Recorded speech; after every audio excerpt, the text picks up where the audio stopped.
Happy 4th of July, everyone. This is how it started.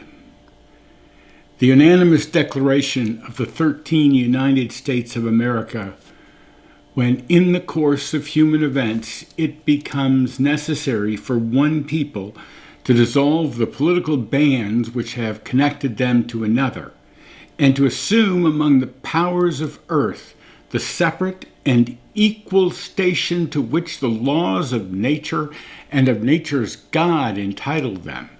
A decent respect to the opinions of mankind requires that they should declare the causes which impel them to the separation.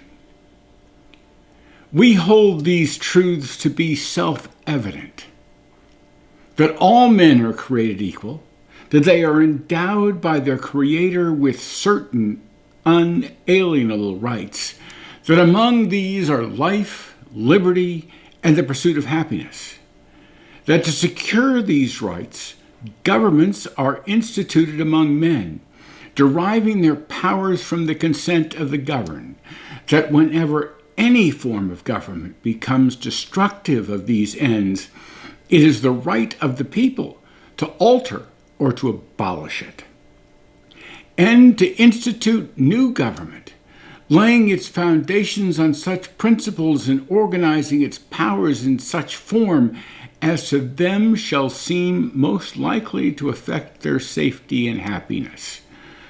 Prudence indeed will dictate that governments long established should not be changed for light and transient causes, and accordingly all experience hath shown that mankind are more disposed to suffer, while evils are sufferable, than to right themselves by abolishing the forms to which they are accustomed. But when a long train of abuses and usurpations, pursuing invariably the same object, evinces a design to reduce them under absolute despotism, it is their right, it is their duty to throw off such government and to provide new guards for their future security. Such has been the patient sufferance of these colonies, and such is now the necessity which constrains them to alter their former systems of government. The history of the present King of Great Britain is a history of repeated injuries and usurpations, all having in direct object the establishment of an absolute tyranny over these states. To prove this, let facts be submitted to a candid world. He has refused his assent to laws, the most wholesome and necessary for the public good. He has forbidden his governors to pass laws of immediate and pressing importance, unless suspended in their operation till his assent should be obtained. And when so suspended, he has utterly neglected to tend to them.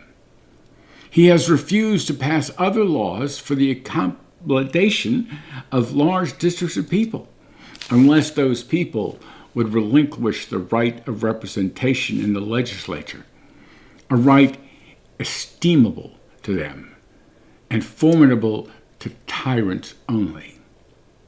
He has called together legislative bodies at places unusual, uncomfortable, and distant from the depository of their public records, for the sole purpose of fatiguing them into compliance with his measures. He has dissolved representative houses repeatedly for opposing with manly firmness his invasions on the rights of the people. He has refused for a long time after such dissolutions to cause others to be elected, whereby the legislative powers, incapable of annihilation, have returned to the people at large for their exercise, the states remaining in the meantime exposed to all the dangers of invasion from without and convulsions within. He has endeavored to prevent the population of these states, for that purpose obstructing the laws for naturalization of foreigners, refusing to pass others to encourage their migration hither, and raising the conditions of new appropriations of lands. He has obstructed the administration of justice by refusing his assent to laws for establishing judiciary powers. He has made judges dependent on his will alone for the tenure of their offices and the amount and payment of their salaries. He has erected a multitude of new offices and sent hither swarms of officers to harass our people and eat out their substance. He has kept among us, in times of peace, standing armies without the consent of the legislators. He has affected to render the military independent of and superior to civilian power. He has combined with others to subject us to a jurisdiction foreign to our Constitution and unacknowledged by our laws, giving his assent to their acts of pretended legislation. For quartering large bodies of armed troops amongst us, for protecting them by a mock trial from punishment for any murders which they should commit on the inhabitants of these states, for cutting off our trade with all parts of the world, for imposing taxes on us without our consent, for depriving us in many cases of the benefits of trial by jury, for transporting us beyond the seas to be tried for pretended offenses, for abolishing the free system of English laws in a neighboring province, establishing therein an arbitrary government and enlarging its boundaries so as to render it at once an example and a fit instrument for introducing the same absolute rule into these colonies, for taking away our charters, abolishing our most valuable laws, and altering fundamentally the forms of our governments, for suspending our own legislatures and declaring themselves invested with power to legislate for us in all cases whatsoever. He has abdicated government here by declaring us out of his protection and waging war against us. He has plundered our seas, ravaged our coasts, burnt our towns, and destroyed the lives of our people. He is at this time transporting large armies of foreign mercenaries to complete the works of death, desolation, and tyranny already begun with the circumstances of cruelty and perfidy scarcely paralleled in the most barbarous ages and totally unworthy the head of a civilized nation. He has constrained our fellow citizens taken captive on the high seas to bear arms against their country, to become the executioners of their friends and brethren, or to fall themselves by their hands.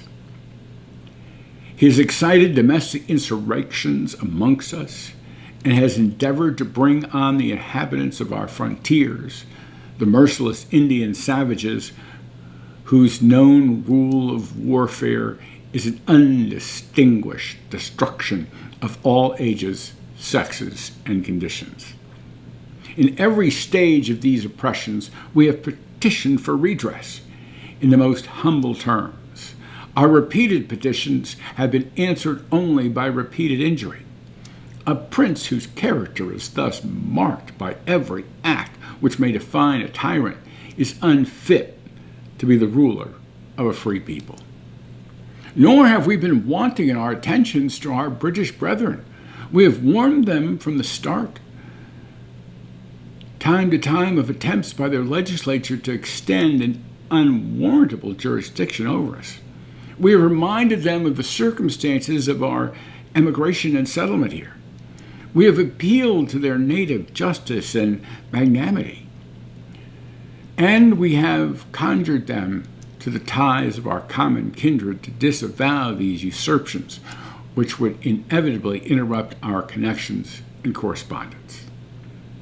They too have been deaf to the voice of justice and of conciliatory, We must, therefore, acquiesce in the necessity which denounces our separation and hold them, as we hold the rest of mankind, enemies in war, in peace, friends.